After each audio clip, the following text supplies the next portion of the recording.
Greetings, everybody, and welcome to the first episode of the ABT Time podcast for the year of 2022.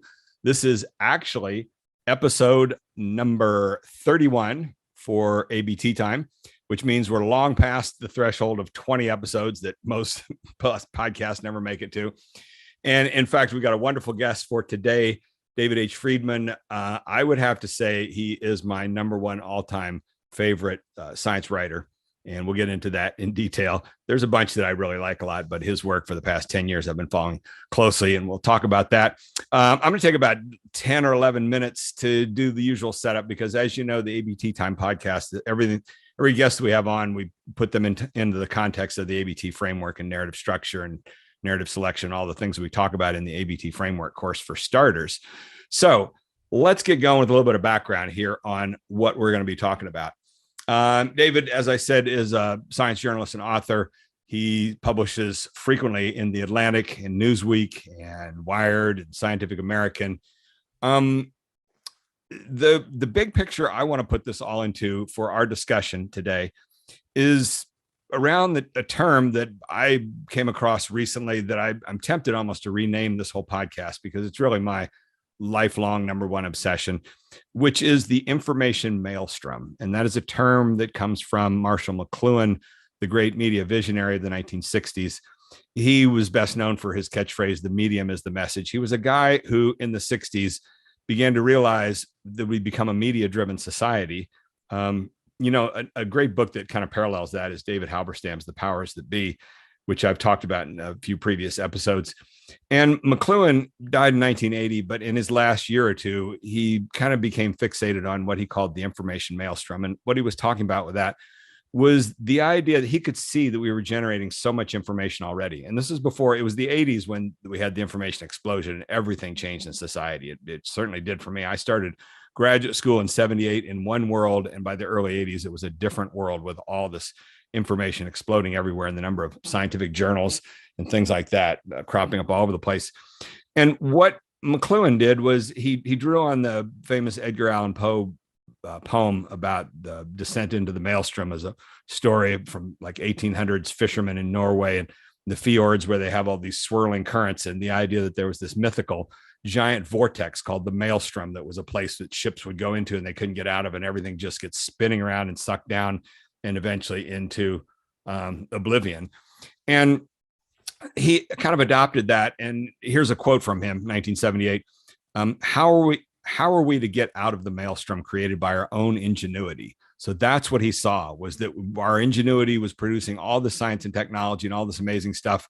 And he posed that question, and that's kind of the center of our discussion here today. This question: how are we to get out of the maelstrom created by our own ingenuity? And I think that we're really at the grand synthesis of his vision now. The past 2 years of the pandemic, what he was talking about was the idea that someday the amount of misinformation and disinformation might equal the amount of information almost, and we'd end up with just this swirling mess where people could no longer make sense of anything. And that's what we've had a big dose of in the last 2 years. Just 2 weeks ago, the CDC ended up in a mess with articles in the New York Times and Politico and elsewhere pointing out that they don't even know what they're doing anymore. Their messaging, they're just all over the map. And of course, all the time being attacked by campaigns of misinformation and disinformation. So at the core of a lot of this noise in the science world is this simple little idea that not all outcomes of research are created equal. And I talked about this in my 2015 book, Houston, We Have a Narrative. The idea that when you do research, you get one of two outcomes. Either you get a pattern or you get a null pattern, and there isn't anything there. So at the simplest and kind of Mickey Mouse level to talk about this, imagine you did a study and you found that eating ice cream causes cancer. That would generate a lot of attention. Whereas if your study showed that eating ice cream did not cause cancer, nobody would even publish it. Nobody wants to hear about that, because there's millions of things that don't cause cancer. So you're stuck with the null result of not being able to generate attention. Now, what I want to play right now is a 1.5-minute clip that is a more broader and simple form of what we're talking about here, and it underpins our whole discussion. This is a clip from Michael Crichton, who you've heard me talk about in this podcast a number of times. He really is one of my all-time heroes, despite the fact that, yes, at the end of his career, everything went south as he became a climate skeptic. There's a lot to that story. But before he did that, he was bilingual basically. He was an accomplished biomedical researcher on a burgeoning, impressive career, which he left because he was so skilled as a storyteller. He was publishing best-selling novels, science fiction, science or techno thriller novels, and eventually wrote Jurassic Park and just became massive success, and not just like a moderate success in Hollywood. He really was the biggest success ever. In 1994, he was the first person ever to have the simultaneous #1 book, TV show, and movie. He dominated Hollywood, which meant that he knew so much about the media dynamic for our society at the same time that he still knew the science world. And he tried to share that knowledge for 25 years. So this is from a discussion. He died in 2008. 2007 is this discussion with Charlie Rose. And you got to set aside in your mind, we have two very discredited individuals here.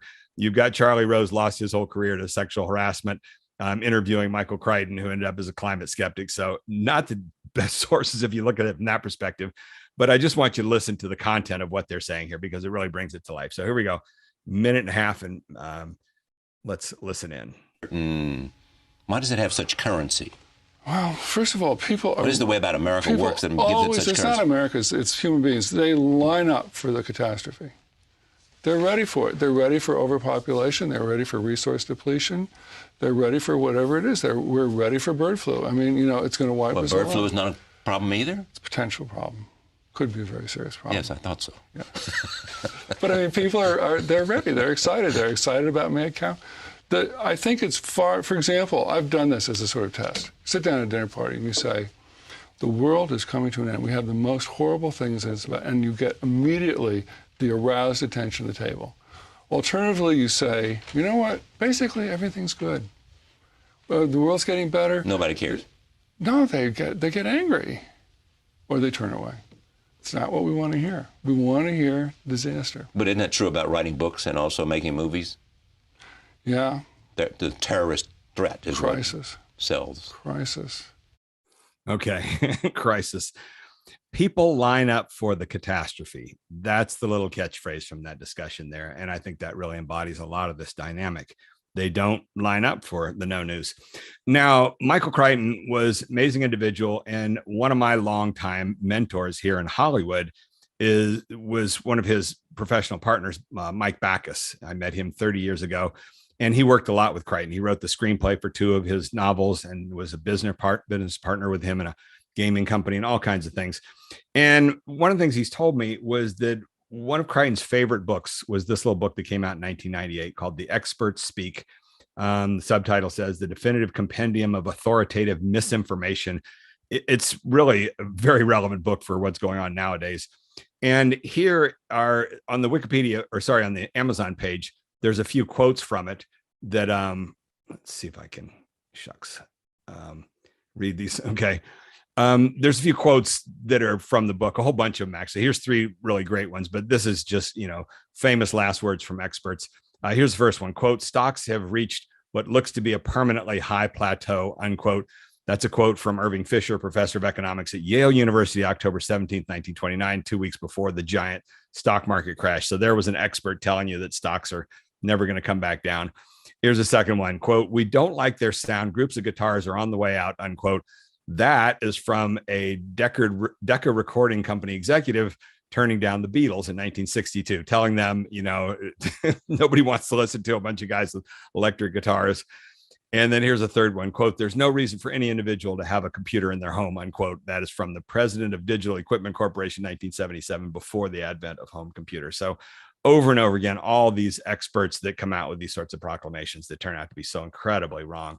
And so 12 years after that book, our guest today, David H. Freedman, wrote this great book that I absolutely love that is really kind of the same thing. I'm going to ask him to talk about that other book, but his book was titled Wrong: Why Experts Keep Failing Us and How to Know When Not to Trust Them. Scientists, finance wizards, doctors, relationship gurus, celebrity CEOs, consultants, health officials, and more in 2010.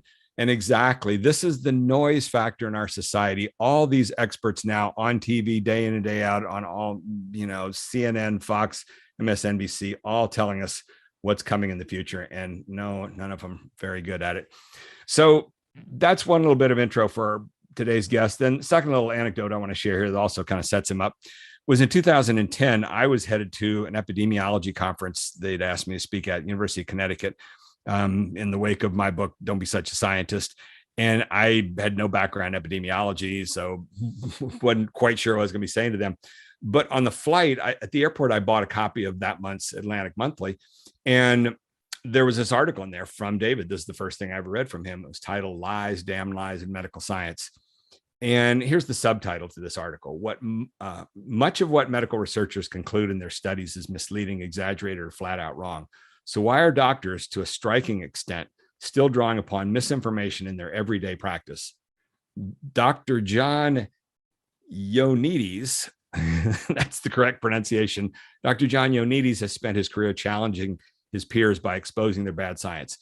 I read this article and it spun my head around because basically what it talked about was in 2005, Ioannidis came out with this blunt statement to the whole biomedical community, which is the majority of papers being published today are false positives. They're overstatements. They're things like ice cream causes cancer that have to be repeated and eventually realize, no, wait a second, that was an exaggeration.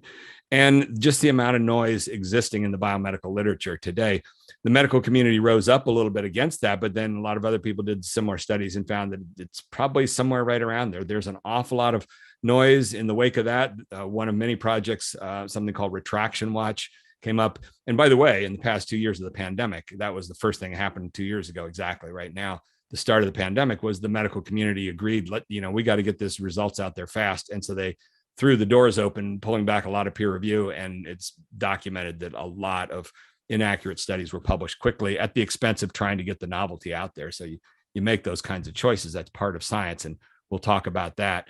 To continue with my anecdote, I got to that meeting, went to lunch with about 5 or 6 of them around the table that day, told them about this article. These epidemiologists hadn't read the article, but they all knew Ioannidis. They said he had spoken at their conferences. They all loved him because he comes in and just says, everything you're doing is wrong. And so, yeah, they loved the article. And the article has had truly legs. David, if you want to join me now, and let's begin by talking, if you don't mind, talking about that article that came out in 2010. Tell us a little bit about the impact and why. I've met a couple of medical school professors who say they still use that article a decade later.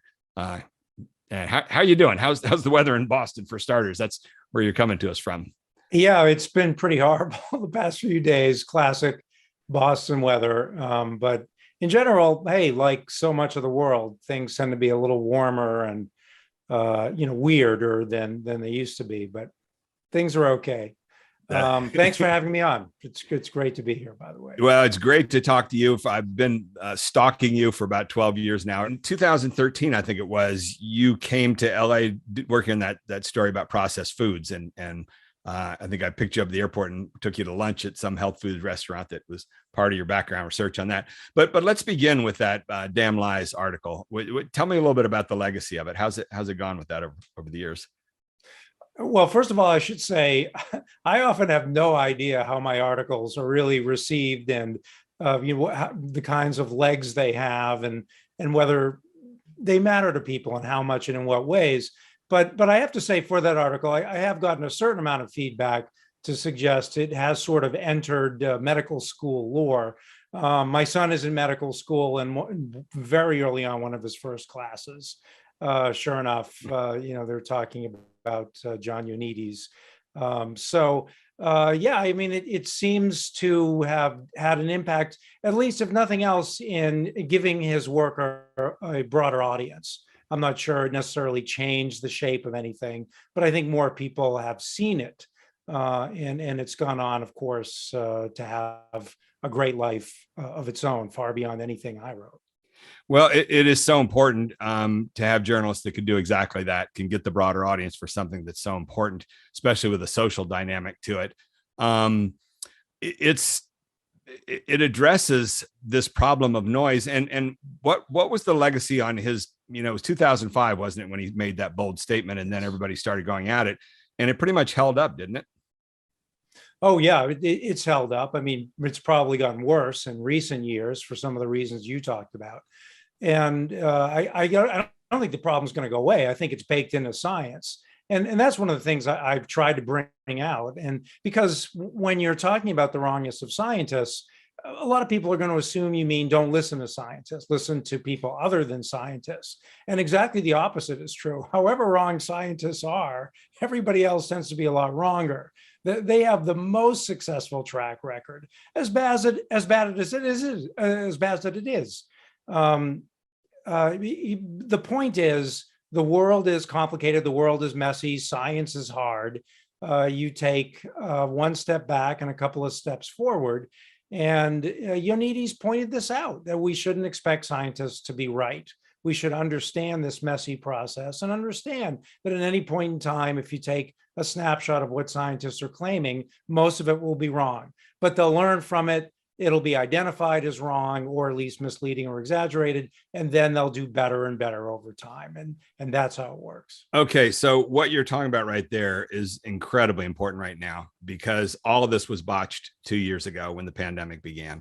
And nobody explained to the public how science works when the pandemic began, but they've learned the hard way over the last 2 years. Oh my God, they're making this up as they go along. No, they're not making it up as they go along. This is what science is. Why has there not been somebody out there? And one little anecdote. I know you said you've interviewed Michael Osterholm a few times. I had discussions with him.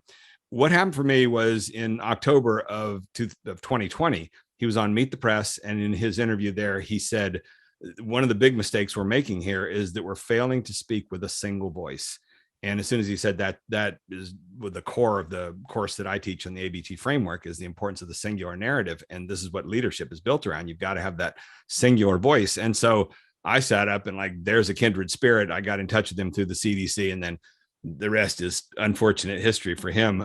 Big love-hate relationship, as I've critiqued the hell out of what he's done and praised him at the same time, because he's the only guy that I have seen of the major epidemiologists who has pointed to, look at what a terrible job we've done in the communication. The rest of them just don't even weigh in on that. But that's been the problem. And so what would you have suggested this is not your role, but so much about this, in exactly 2 years ago, in February 2020, had they come to you for advice, which they should have had a panel of broad communicators give advice on how can we best communicate this pandemic to the public, given that we haven't been this public, it was 100 years ago, 1918. And since then, nothing that really compares with this.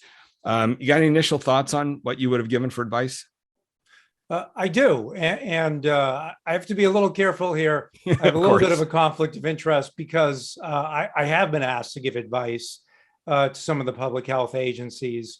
So I know some things that I probably shouldn't.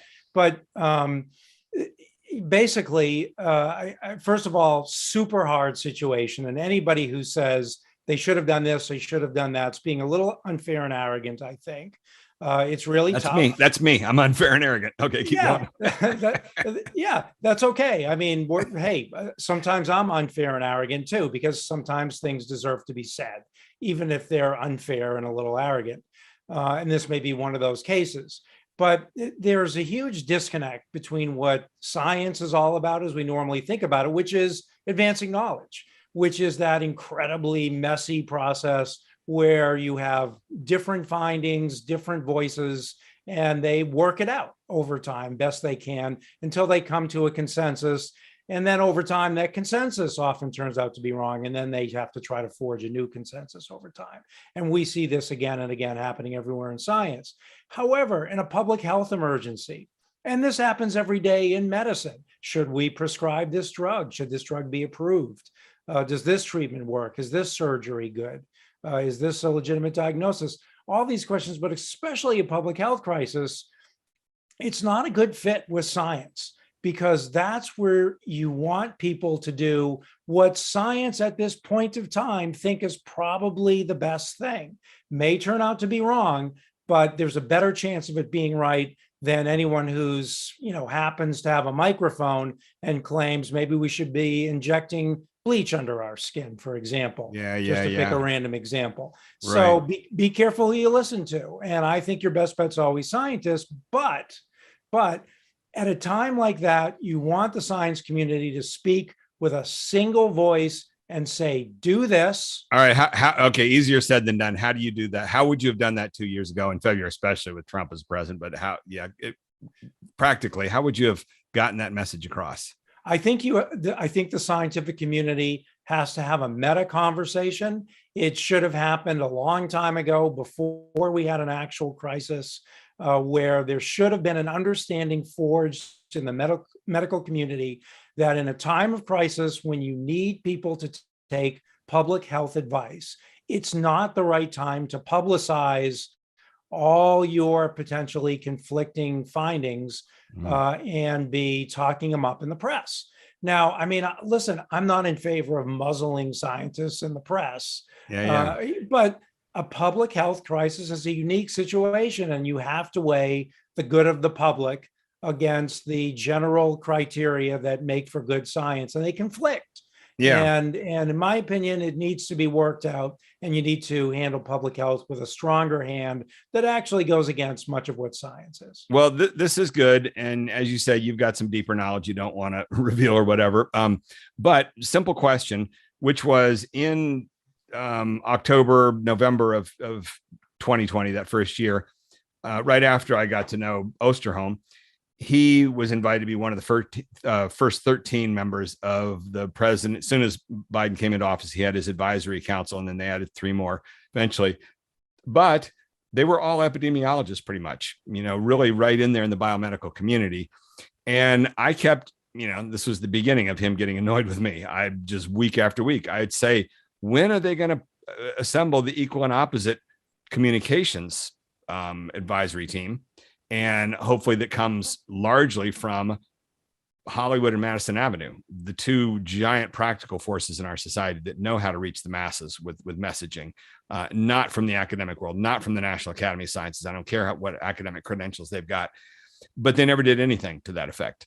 And the net result was they had brilliance in the development of the vaccines and the science side of it. But when it came time to roll it out, they were stunned, like, oh my God, a third of the public isn't even going to take our vaccine. Well, that's where there should have been some plan. And don't you think something like that? Maybe you don't want to weigh in on that. Sure, I'll weigh in on that. Yes, I definitely think they should take that into consideration. And it's a lesson they seem to keep learning over and over again in this pandemic. I mean, look what's happening right now with the CDC recommendation on the amount of time that should be spent isolating in the case of having COVID symptoms or a positive rapid test or whatever. And the CDC has been slammed for its poor, inconsistent messaging. In fact, they've been trying to adhere to the science and apparently haven't learned the lesson about how messaging needs to work in a situation like this. And so they kind of messed up on the messaging, even though they were doing a fabulous job with the advice and the science. I'll tell you 2 things. I've never met a scientist who wasn't all in favor, 100% in favor of learning how to do a better job with messaging. Didn't recognize that it was a problem. Scientists do, and they want to do better at it. And they'll tell you all day long they want to learn and they want to get advice. And the other thing I'll say is I've never met a scientist who would take that advice and then go ahead and do the better messaging. And I think part of the reason is... Well, wait, hang on. Let's slow those 2 elements down. I just want to review and summarize them. So number 1, they all say they want to do a better job, but number 2, when you actually try and work with them, they don't really follow the advice. That's been my experience. Oh, my experience in a bigger way. So they'll tell you all day long, yes, please help me. Oh, thank you. This is great. But, part of really effective messaging is you have to do a little bit of compromising on the science side. Good science makes for terrible messaging. It's complex. It's highly qualified, maybe this, but in this case and in that case, and we're not exactly sure. Horrible for messaging, horrible. And you can tell them that, but they just, any idea that they would try to make those kind of compromises and maybe bend the truth a tiny bit and leave some stuff out, it's been drilled out of their head in their training. You don't do that as a scientist. Yeah. And they can't get themselves to do it. And I understand that, I respect it, but it's still a big problem. Yeah. Welcome to the real world. Just before we started this episode, Matt and I were having a chat about back when I was working on films in Hollywood, there's an age-old little saying there. When you're a director and you're trying to get something done, and you go to your production designer and I want to build this whole big living room set or something, and the designers frequently will say to you, good, fast, or cheap, pick two. That's the trade-offs there. We can do it for you really quick, and we can make it really good, but it's going to cost you a fortune. Those are the three things that get traded off. And I don't think there's that thinking with the science world in this sort of stuff, that there are ways to communicate well, but it's going to, cost you a lot of resources or whatever. And they're such do-it-yourselfers when it comes to that sort of stuff. And so they're forever just not quite pulling it off and ending up with, you say, I would probably have a few variances with that second part, because one of the patterns I believe I've seen is that the workaday scientists are the ones that are in our course, the ABT framework course, and the vast majority of them are really awesome. They come in saying, I know I've got a problem, I want to work on this, and they listen and they are working on it. We're having a great time with them. But my feeling over the years is that the science establishment selects for individuals higher and higher and higher in the system. As they get up, they're less interested in communication. They're more prone to think that they're doing a good enough job. And they're the ones that really end up being a brick wall when you try and talk to them about this sort of stuff. And I don't know how you ever overcome that. That's kind of the problem. Now, I wanted to get into this bigger picture thing of the noise factor in our society and science and public health communication. There's sort of two parts to this problem. There's the ultimate and the proximate. The ultimate is that quote from Marshall McLuhan, how are we to get out of the maelstrom created by our own ingenuity? That's the big picture thing, in the long term. If we accept that too much information is going to cause problems, how are we ever going to solve this thing? Because right now, there's just no discussion about the information overload. There was for a few decades, and it seems to have all fallen by the wayside. But the more proximate problem right now that I'm about to get involved with is the National Park Service folks. The next round we do with them have been talking to me about what they're experiencing now, which is an attack on some of their campaigns from disinformation campaigns. People running campaigns claiming that they're trying to do the great American land grab, that they're snatching up all this property for parks, that it's Big Brother at work, and a whole lot of disinformation, when in fact they're just trying to preserve chunks of nature. So combating disinformation, when you search that, you get tons of websites from every science society, and every journal's got their special they've done on combating disinformation. What do you have to say if somebody comes to you and say, how do we combat a disinformation campaign? Well, yeah. So first of all, super hard. And part of the problem, going back to something you said, which is we don't seem to talk as much about information overload anymore. I think there's an important reason for that, which is now, thanks to the internet, as well as some other phenomena, including the rise of right-wing media, everybody gets to choose their filter now. So most people don't have the sense they're being exposed to information overload, because they've picked the outlets that they want to listen to. On Twitter, they've picked the people they're going to follow. On Facebook, they've picked the people whose posts they're going to follow, the people they're going to friend.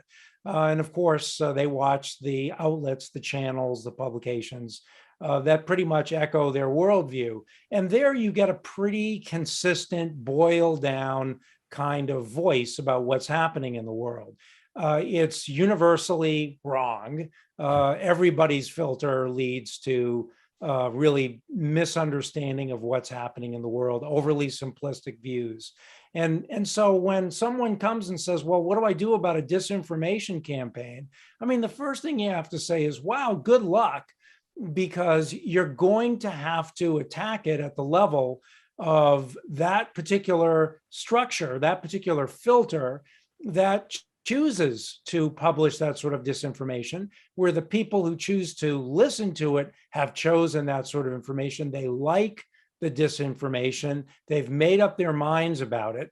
And you can say anything you want. They're not even going to hear your voice.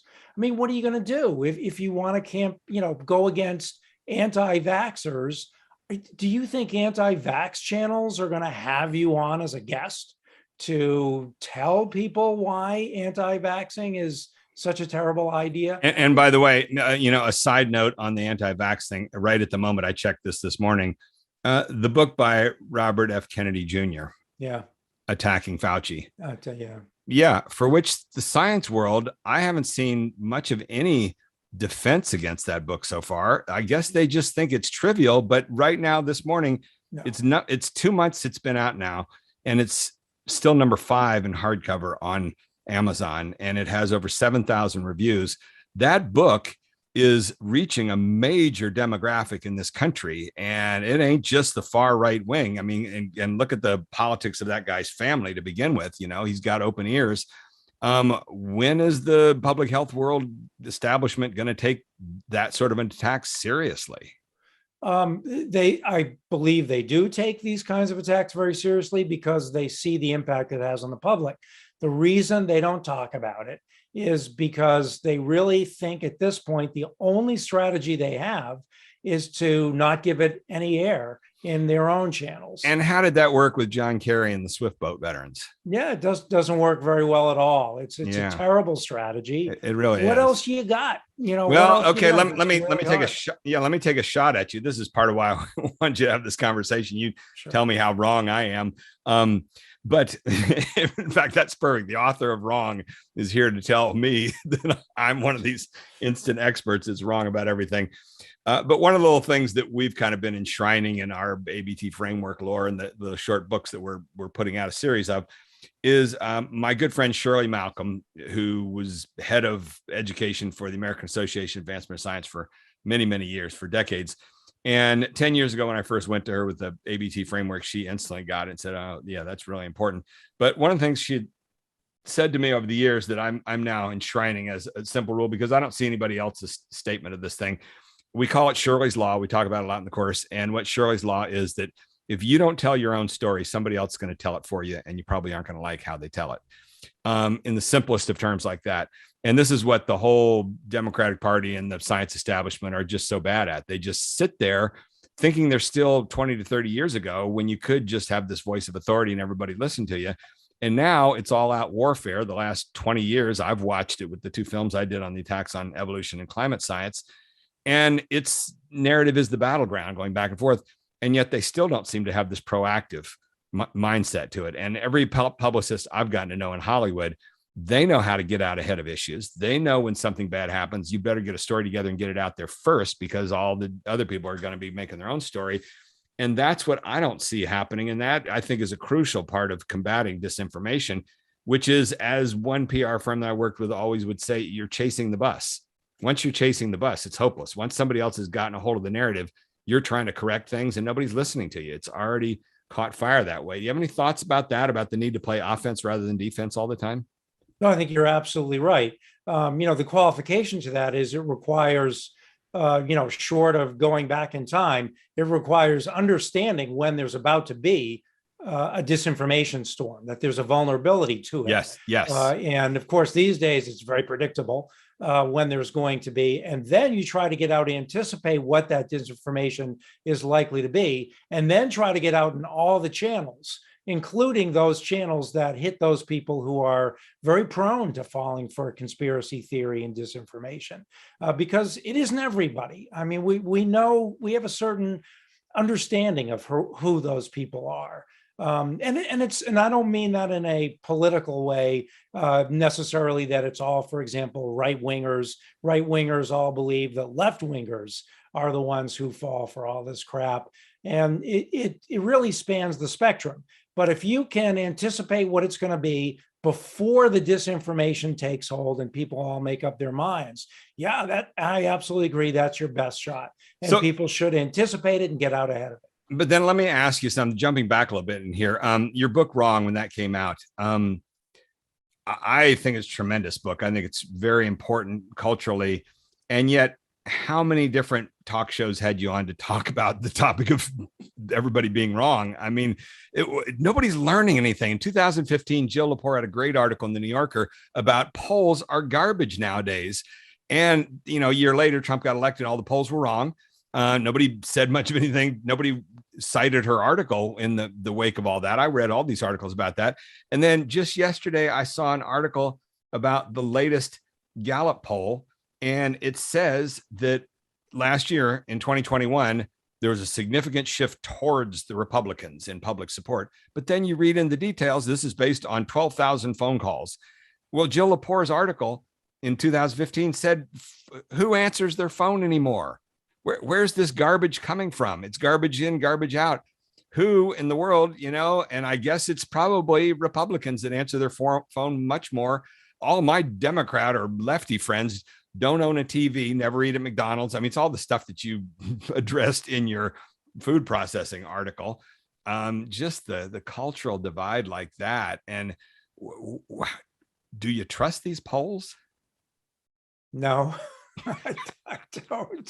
I don't. I mean, I generally don't trust any study, which isn't to say that I think they're worthless. I think this is how we advance.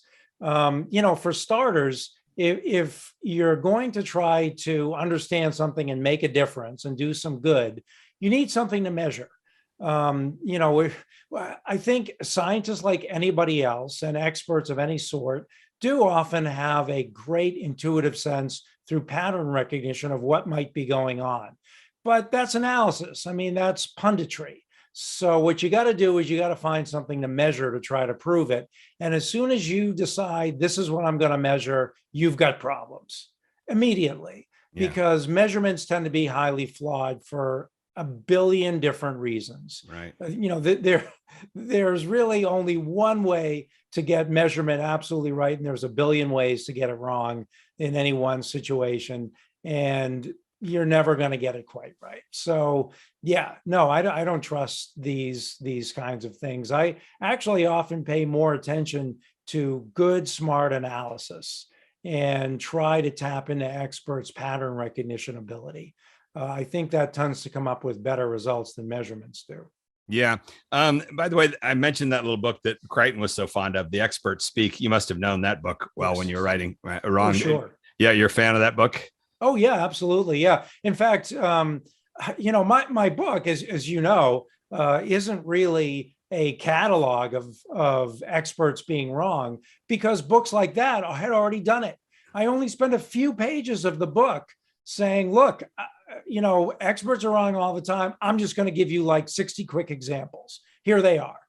and really what the book is about is, why does that happen? What's going on here? That's what I try to explain.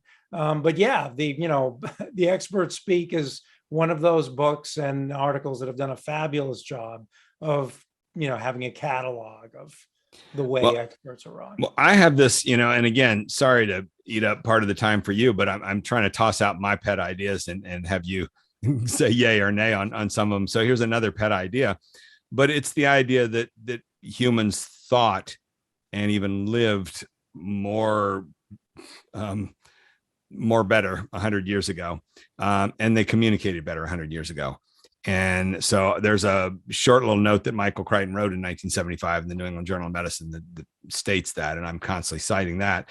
And it's a fact. You can see it in the science world. It was 100 years ago that a lot of very smart people came together and created the IMRAD template that lives on to this day of how you structure these papers, the introduction, methods, and results.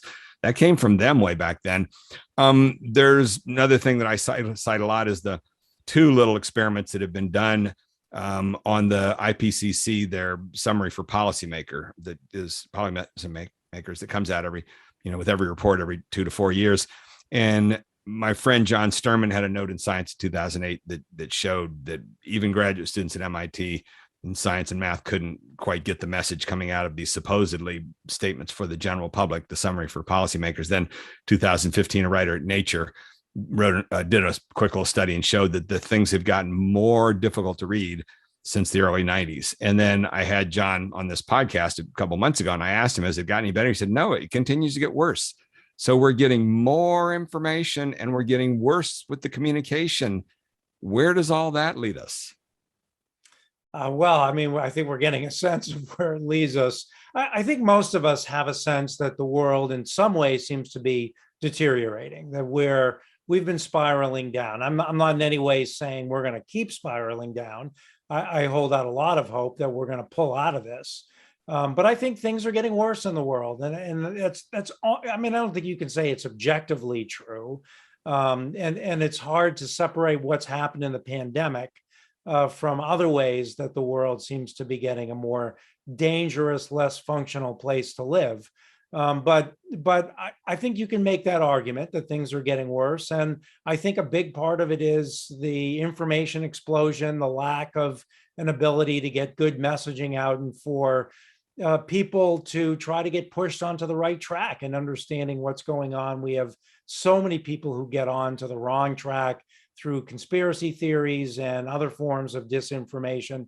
It's very disheartening and very scary. And yeah, so in that sense, I'd say things are getting worse. I'll just throw out, just as an interesting point, I happen to be very interested lately in reading about the Revolutionary War.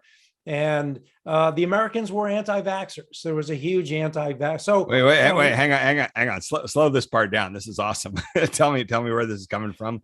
Yeah. Yes. So smallpox was a huge problem in America at the time of the Revolutionary War in the 1770s. And it was a huge problem in the Continental Army and our militia at the time. We were fighting the British. And there was a great way to inoculate yourself. It was super simple. It worked great. The whole world knew it. The British all did it.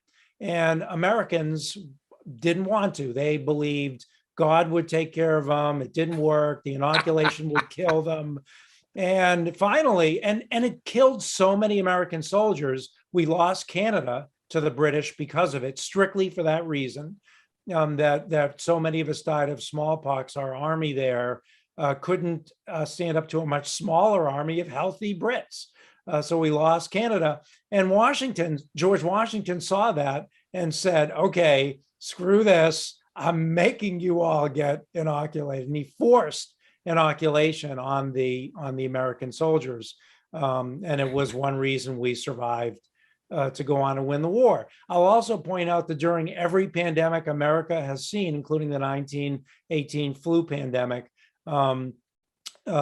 there were people who refused, large contingencies of people who refused to wear masks. It was well known that masks stopped the spread. So, I mean, yes, I think things are getting worse, but they were apparently never that good. And that what parallels that is the long-term polling on creationism versus evolution, and the split on that in the 1920s at the time of the Scopes monkey trial is about the same split that we have today. Yes. So you're right. Some of those things, they aren't changing. And I think it's also somewhat predictable that if one person has his beliefs on that thing, they're probably, you can almost down the line say, okay, they're going to also think this, and this on these other issues. Is that an article you're writing about the Revolutionary War? Is that somebody else has written that up? That's fascinating. I'm amazed it has not come up. Barely.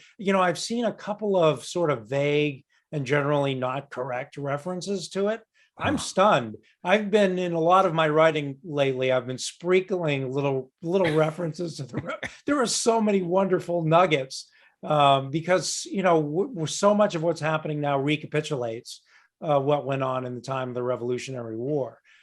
So, I mean, it says, I think America's character was largely defined then, if indeed it hadn't already been well defined. I haven't really studied, the 1700s, the earlier part of the 1700s. But, yeah. But, I mean, this is probably just silly for us to burn up time talking about this, but well, then Australia was founded by a bunch of convicts. Yeah. And yet look at what they did in the recent, the last year and a half of the pandemic. They went the whole Big Brother route and clamped down the place and are very proud of themselves now at how little, until they just threw the doors open the past few weeks, but how much they complied with it all. So despite them being convicts, did they get a different brain gene pool than what America got from England? No. I mean, look, it's hard to say what the impact of them having such a large convict population at one point. I mean, I am aware of their history, but I think in many ways they've been the country that is the most similar to America, much more than Britain is. What I like to say about Australia, at least in terms of public health, and I've been saying this for years, is that they are just like America except smarter.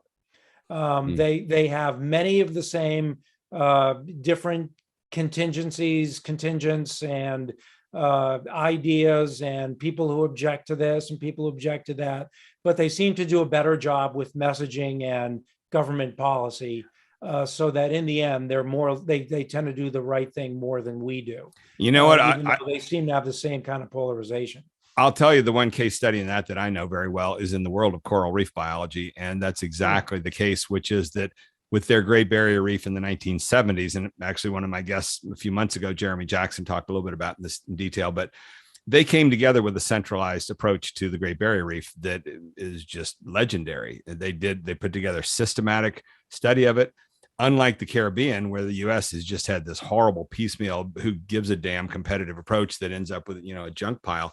The Australians create a very impressive model with how they have studied and managed the Great Barrier Reef, the greatest coral reef resource around the world. So you're right. I know exactly. And I was a postdoc there for 3 years at the Australian Institute of Marine Science, and I lived that lifestyle. And it was fairly socialistic sort of government running all this sort of stuff. And there weren't the competitive labs that you get in the US, but you just get such a rat bag mess when you get that sort of competitive approach to science.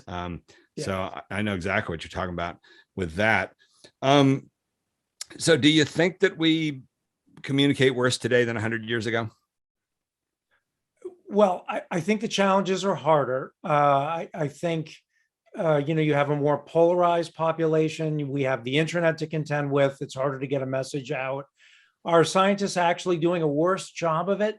I don't know. It's a great question. I mean, I'm embarrassed to say I've never really thought about that.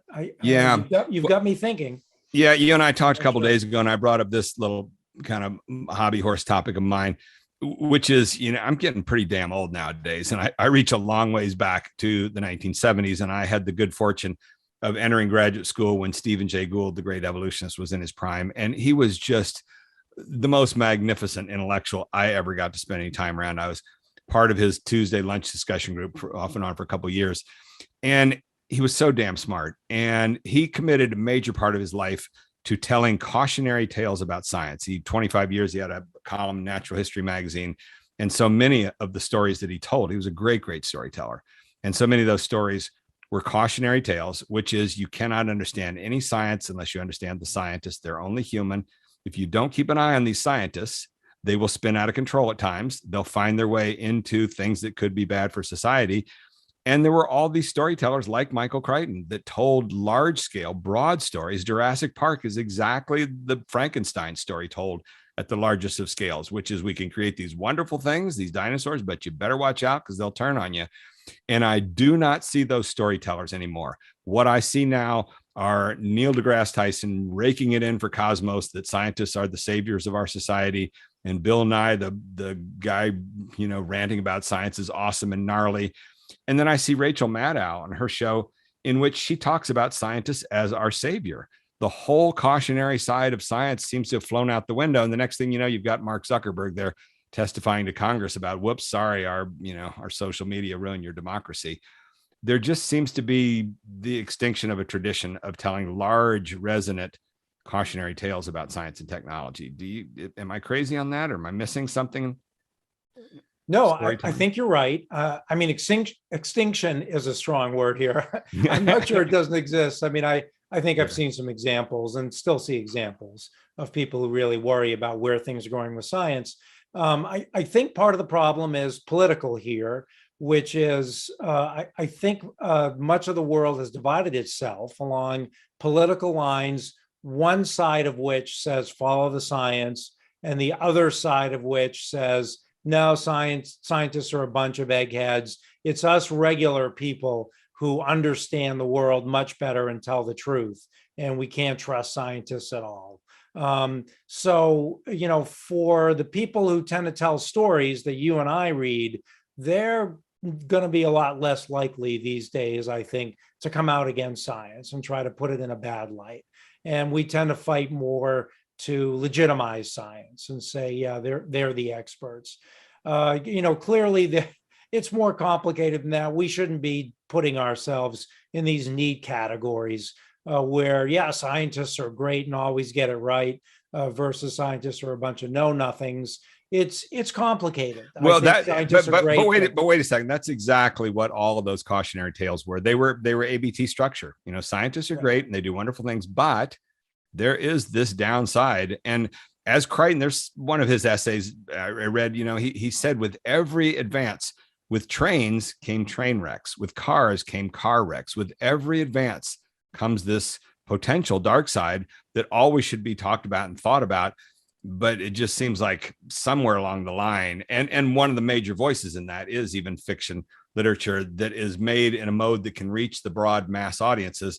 And what did we just get? This movie 3 weeks ago on Netflix, Don't Look Up, which is lots of fun, but there's nothing valuable in terms of leadership for society in that movie. It's just throwing down like, you know, we're at the end of times here and everything's out of control and you better hop on a plane, go to another planet. I assume you've seen that movie. Yes, I have. Yes. Want to give us a few thoughts on it? Yeah, it was okay. I mean, always fun to watch Leonardo DiCaprio and sort of an offbeat role for him. But, you know, so I enjoyed the movie and I mean, and God knows, you know, it may have to worry someday about a killer asteroid. You know, but I didn't see it as anything more than an attempt at having some fun.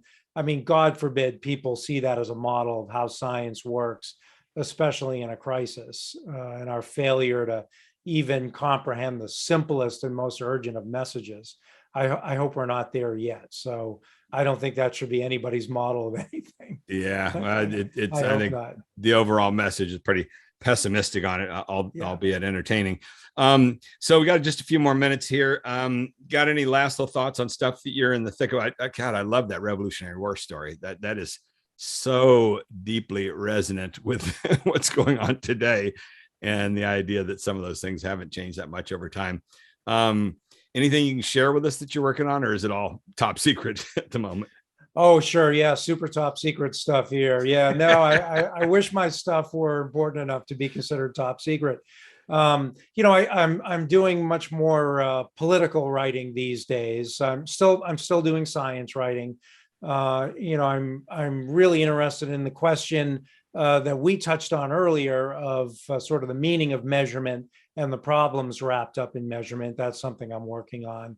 But a lot of what I'm doing is sort of looking at this question of where are we heading as a society, and to what extent is violence very likely in the picture in say the coming 3 or 4 years. I'm really worried about that, and I don't think we're thinking clearly about the risks of sort of a violent.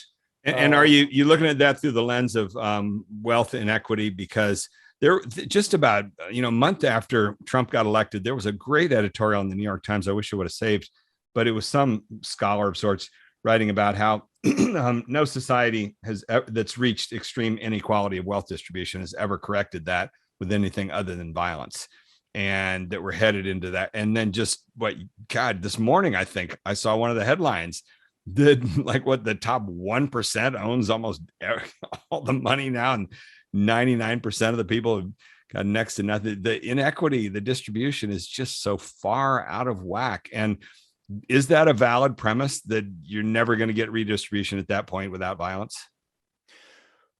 Well, I would like to think it isn't. I mean, I don't know, and I understand we've never seen it before. Right. On the other hand, I think we have tools we've never had before.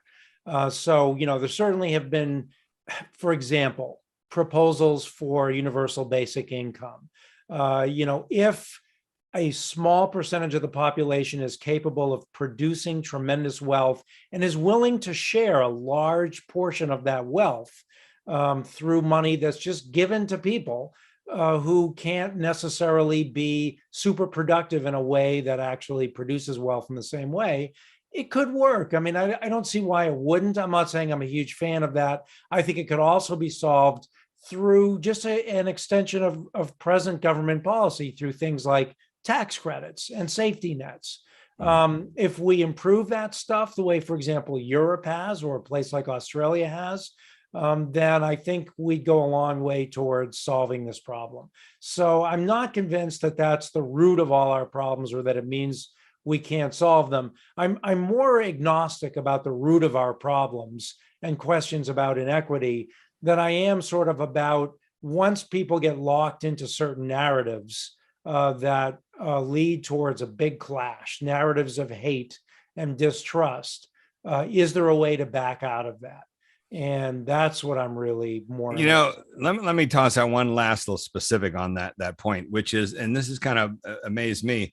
I have 3 different friends that a year to a year and a half ago made their decision that this vaccine stuff is a bunch of crap, yada, yada, yada. And I listened to them back a year and a half ago. And this is overblown by the media, blah, blah, blah, blah. They eventually got vaccinated. And nowadays they don't talk any of that stuff a year and a half later. One of them got forced by his brothers and sisters. They just said, you're not going to be allowed to visit our mother anymore if you're not vaccinated. And he called me up almost crying one night and said, this is just unreasonable. Well, he finally got vaccinated. And now he's complained to me about, I was at this party and turns out there was a guy there that wasn't vaccinated. I've seen a few of these people cross a pretty broad distance there through the pressure of that. I'm not quite as totally, you just hear people saying you're never going to change those people's minds. I think that's a non-falsifiable premise. And I think the powers of persuasion and storytelling are potentially limitless. And I've always said to people, if you think something you can't ever interest people in it, maybe you're just not a good enough storyteller, because great storytelling can just work magic like that. I don't know. Do you think there's a chance to move the needle? But maybe it sounds like maybe you're one of those folks that doesn't think that, if you're reaching back to the Revolutionary War and think it's pretty well set in from way back when. Well, yeah. And back then there was tremendous polarization because not all Americans, about a third of Americans were supported the British. And hardly anybody's minds were moved. I mean, that's well documented. Eventually, most of those people either had to flee the country or do other things, or simply ended up in jail. There's a long history of people getting locked into narratives, and it's never solved. It's never solved. But if you ask me, is that impossible that it gets solved? I mean, I would never say that. I think it's worth continuing to try. I think it's a really tough problem. And I think there are other solutions to it. You mentioned the idea of forcing people, but I think the real message there from my point of view, and it's, if I have one overarching agenda in everything I do, it's trying to get people to understand that what makes the world tick are incentives. And that if you align powerful incentives with what you need people to do, then problems will solve themselves. And okay, that's a good final little thing for us to hit on here, last 2 or 3 minutes. You've got that article that you just wrote recently about what's wrong with donuts, and that was all on incentives, wasn't it? Can you give us a couple words on that? Yeah, I think the evidence, even though amazingly a huge percentage of the scientific community and other experts just work so hard to deny this, the evidence is absolutely beyond overwhelming that incentives work fabulously well.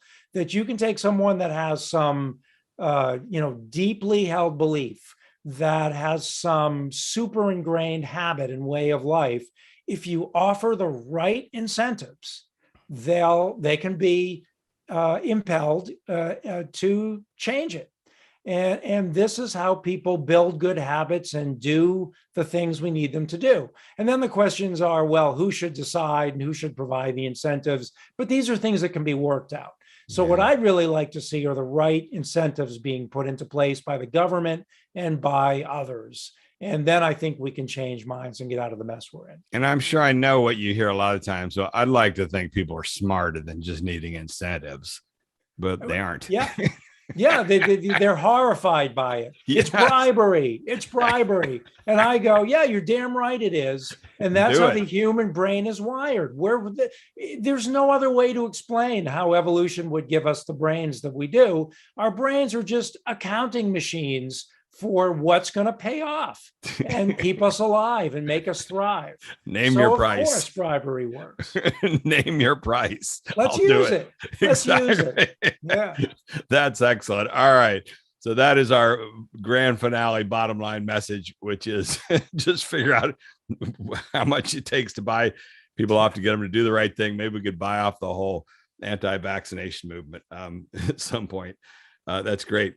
Okay. And one more book you're writing, anything or at the book level, or not for a Well, while? at the book level, what really interests me right now are the measurement questions. Yeah. And so I'm fooling around with that right now. Okay. And then final question, is there one article that's going to appear in the next month or two that we can watch for, or they're kind of still being scheduled? Yes.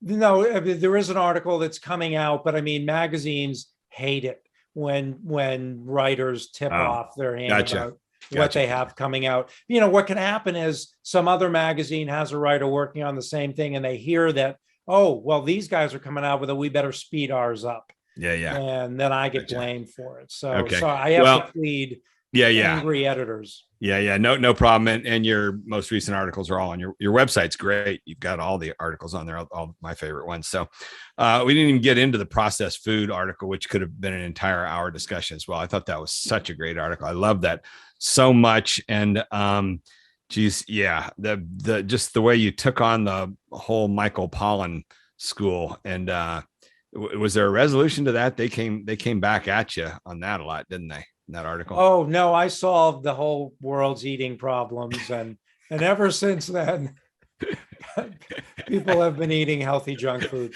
So Exactly. now, I mean, yes, they it didn't change anyone's mind, of course. I got a lot of support for it as well, but from people who were already predisposed to thinking that way, and so it goes. That's great. All right. Well, thank you very much, David. I continue to be your number one fan. And when the day comes that somebody puts together a fan club, I want to be one of the inaugural members of it. So, well, it's mutual. So thank you very much. Excellent. All right. Well, thanks a lot. And we will keep reading your articles, and I'll talk to you again sometime soon. Great. Thanks for having me. Really enjoyed it. Thanks. See you. Take care.